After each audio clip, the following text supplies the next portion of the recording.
Hi friends, சாஸ்திரமும் சமையல் super டேஸ்டியான ஒரு இட்லி பொடி தான் நம்ம பார்க்க போகிறோம்.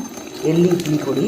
இது திருவையில் போட்டு அரைச்சிக்கலாங்க. ரொம்ப சூப்பர் சுவையாகவும் இருக்கும். இதுக்கு அளவுகள் என்ன அப்படின்னு பார்த்தீங்கன்னாக்கா, 1/4 கிலோ கடலைப்பருப்பு, 100 கிராம் உளுந்து, 50 கிராம் எள்ளு, ஒரு கைப்பிடி அளவு